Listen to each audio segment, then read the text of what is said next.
بسم اللہ الرحمن الرحیم۔ السلام علیکم ورحمۃ اللہ وبرکاتہ۔ آیت کریمہ کی طاقت۔ مسجد کے طلباء سے آیت کریمہ پڑھوانا کیسا ہے؟ آیت کریمہ پڑھنے کی کیا فضیلت ہے؟ بعض لوگ گھروں میں گٹھلیوں پر آیت کریمہ پڑھواتے ہیں، اس کی کیا حیثیت ہے؟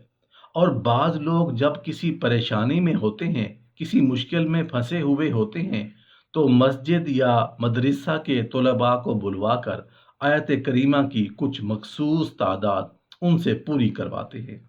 تو کیا ایسا کرنے سے ان کی کوئی دنیاوی یا اخروی فائدہ ہوگا یا نہیں؟ آیت کریمہ قرآن مجید کی سورۃ الانبیاء کی رقم 87 کی مشہور آیت ہے۔ اللہ کے نبی یونس علیہ السلام کا تذکرہ کرتے ہوئے ارشاد باری تعالیٰ ہے، اور مچھلی والے نبی یونس علیہ السلام کو یاد کیجئے جب وہ غصے کی حالت میں چل دیے اور خیال کیا کہ ہم اسے نہ پکڑ سکیں گے۔ بالآخر انہوں نے اندھیروں میں پکارا کہ الہی تیرے سوا کوئی معبود برحق نہیں، تو پاک ہے، بے شک میں ہی خطا کاروں سے ہوں۔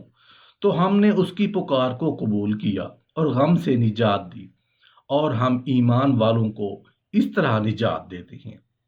قرآن حکیم کی آیت مجیدہ سے معلوم ہوا کہ اللہ کے نبی یونس علیہ السلام جب مچھلی کے پیٹ میں گرفتار ہو گئے اور مشکلات میں پھنس گئے، تو انہوں نے مشکل کے حل کے لیے اللہ تعالیٰ کو ان کلمات کے ساتھ پکارا، تو اللہ نے انہیں ان اندھیروں سے نجات دے دی اور بتا دیا کہ مشکلات کو حل کرنے والا، مصائب و بلیات سے نجات دینے والا، دعاؤں کو سننے اور قبول کرنے والا، سب سے بڑا فریاد رس غوث اعظم صرف اللہ تعالیٰ ہے، اور مشکل سے نجات صرف انبیاء علیہ السلام کے ساتھ خاص نہیں، بلکہ کوئی بھی ایمان والا اللہ تعالیٰ کو پکارے تو وہ اس کی دعا کو سنتا اور قبول کرتا ہے۔ جیسا کہ آیت کے آخر میں فرمایا کہ ہم اسی طرح ایمان والوں کو نجات دیتے ہیں، اس لیے مشکل حالات میں آفات و بلیات کو ٹالنے کے لیے آیت کریمہ پڑھ کر اللہ تعالیٰ سے ندا کی جائے۔ سعد بن ابی وقاص رضی اللہ عنہ نے فرمایا کہ رسول اللہ صلی اللہ علیہ وآلہ وسلم نے فرمایا، مچھلی والے پیغمبر کی دعا جب انہوں نے مچھلی کے پیٹ میں پکارا، اس دعا کے ساتھ کوئی مسلمان کسی بھی چیز کے متعلق دعا کرتا ہے تو اللہ تعالیٰ اس کی دعا قبول کرتا ہے۔ اس حدیث کے بعض طرق میں کہ ایک آدمی نے کہا کہ اے اللہ کے رسول، کیا یہ دعا یونس علیہ السلام کے ساتھ ہی خاص ہے یا عام مومنین کے لیے بھی ہے؟ تو نبی کریم صلی اللہ علیہ وآلہ وسلم نے فرمایا، کیا تو اللہ تعالیٰ کا یہ فرمان نہیں سنا کہ ہم نے اسے غم سے نجات دی اور ایمان والوں کو ہم اسی طرح نجات دیتے ہیں؟ یعنی یہ دعا صرف یونس علیہ السلام کے ساتھ ہی خاص نہیں، بلکہ تمام ایمان والوں کے لیے بھی ہے۔ جب بھی ایمان والے اللہ تعالیٰ کو آفات و بلیات، مشکلات و مصائب، دکھ و آلام، الغرض کسی بھی کام کے لیے پکاریں گے تو اللہ تعالیٰ ان کی دعا سن کر قبول کرے گا۔ اس لیے جو شخص ضرورت مند ہے وہ خود یہ دعا اللہ کے حضور کرے، اپنی حاجت اللہ کے سامنے رکھ کر اسے پکارے۔ عامت الناس کی اکثریت اس بات میں گرفتار ہے کہ وہ کھجور کی گٹھلیاں یا اس جیسی دیگر اشیاء جمع کر کے لوگوں کو اکٹھا کر لیتے ہیں اور آیت کریمہ پڑھواتے ہیں۔ یہ ایک رواج بن چکا ہے اور بالکل بے ثبوت اور بے بنیاد چیز ہے۔ ہر انسان کو اپنا تعلق اللہ تعالیٰ سے استوار کرنا چاہیے، خود اللہ تعالیٰ سے دعا مانگے، اس کی عبادات کی طرف متوجہ ہو، توبہ و استغفار سے کام لے۔ اللہ تعالیٰ غفور الرحیم ہے، وہ ضرور معاف کرے گا اور اپنی رحمت بے پایہ سے کرم کرے گا۔ ہاں، زندہ انسان سے جا کر دعا بھی کروا سکتا ہے، لیکن لوگوں کا ہجوم بلوا کر سنگ ریزوں یا گٹھلیوں پر آیات کریمہ کا ورد کروانا سوائے ایک رواج کے اور کچھ نہیں۔ نبی کریم صلی اللہ علیہ وآلہ وسلم کی مذکورہ حدیث اور قرآن و حکیم کی آیت سے صرف یہ بھی بات واضح ہو جاتی ہے کہ جس مسلم کو کوئی حاجت ہے وہ خود اللہ تعالیٰ سے ان کلمات کے ذریعے دعا کرے، اور اللہ تعالیٰ ہماری آفات و مشکلات کا ازالہ فرمائے اور قحط سالی دکھ درد اور ہر قسم کی بیماریوں سے شفا نصیب فرمائے۔ محترم ناظرین، ہمارے ہاں ہوتا کیا ہے، جب کوئی پریشانی آتی ہے کسی اللہ والے کے پاس چلے جاتے ہیں، وہ کہتے ہیں کہ آیت کریمہ کا ورد کیا کریں۔ آیت کریمہ کون سی ہے؟ لا الہ الا انت سبحانک انی کنت من الظالمین۔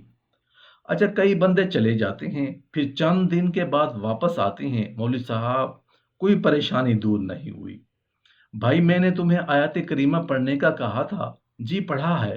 اچھا یہ بھی بتا دیں کہ کیسے پڑھا ہے؟ جی میں مدرسے کے بچوں کو لے آیا تھا، انہوں نے 1.25 مرتبہ پڑھ لیا، مشکل تو حل نہیں ہوئی۔ مولوی صاحب نے کہا بیٹھو میں تمہیں ایک بات سمجھاتا ہوں۔ پہلی بات تو یہ ہے کہ آیت کریمہ کا مطلب کیا ہے؟ آیت کریمہ کا مطلب یہ ہے کہ اقبال جرم کرنا۔ جو ارحم الراحمین کی بارگاہ میں، جو سارے رحم کرنے والوں سے بڑا رحم کرنے والا ہے، اس کی بارگاہ میں جا کر جب بندہ اقبال جرم کر لیتا ہے تو اللہ تعالیٰ کی رحمت چھما چھم برستی ہے، اس کے گناہوں کو دھو دیا جاتا ہے، اس کو سکون کی دولت دے دی جاتی ہے۔ اس کا مطلب پتہ کیا ہے؟ لا الہ الا اللہ، یعنی کوئی الہ نہیں سوائے اللہ کے۔ اے اللہ تو پاک ہے، بے شک میں ہی ظالموں میں سے ہوں، میں نے ہی اپنے اوپر ظلم کیا ہے، میں نے اپنے اوپر زیادتی کی ہے، یہ ہے اقبال جرم کرنا۔ اب جس کو مصیبت آئی ہے، جس گھرانے پر مصیبت آئی ہے، ظاہر بات ہے اس کے اعمال کی وجہ سے آئی ہے۔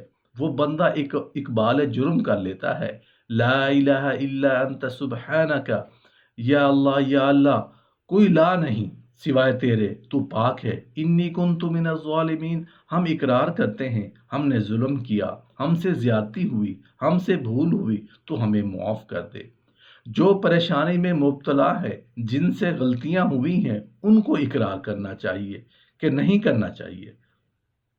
اب ہوتا کیا ہے، ہم مسجد مدرسے کے بچوں کو بلا لیتے ہیں جو سارا دن بیٹھ کر قرآن ہی پڑھتے ہیں رہتے ہیں، جو ہیں ہی نابالغ، ان سے غلطی والی بات ہی نہیں ہے، ان کو بٹھا کے ہم اقبال جرم کروا رہے ہیں، لا الہ الا انت سبحانک انی کنت من الظالمین، لا الہ الا انت سبحانک انی کنت من الظالمین۔ اور جس نے جرم کیا ہے وہ بیٹھا سگریٹ پی رہا ہے، جس پر مصیبت آئی ہے اس کے اعمال کی وجہ سے وہ اقبال جرم نہیں کر رہا، اور کس سے کروا رہا ہے؟ جو بیچارے ہیں ہی گناہوں سے پاک، ان کے پڑھنے سے اللہ کا کلام ہے، پڑھنے سے برکتیں تو ہوں گی، لیکن میرا یہ عقیدہ ہے تم 1.25 مرتبہ بچوں کو بلوا کے یہ آیت کریمہ پڑھواؤ، وہ ایک طرف رکھو، اور تم تہجد میں اٹھ کر ایک مرتبہ سجدے میں پڑھ کے رب کی بارگاہ میں آنسو بہا کے عرض کرو، لا الہ الا انت سبحانک انی کنت من الظالمین۔ میں سمجھتا ہوں 1.25 مرتبہ پڑھانے سے یہ تیرا ایک مرتبہ پڑھنا زیادہ فضیلت والا ہو جائے گا۔ عالم اسلام کے مسلمانوں سے یہ اپیل ہے کہ مردوں سے، عورتوں سے، کہ وہ ایسی مشکل لمحے میں اللہ تعالیٰ سے تعلق جوڑنے کی بجائے تعلق جوڑنے کی کوشش کریں۔ آمین یا رب العالمین۔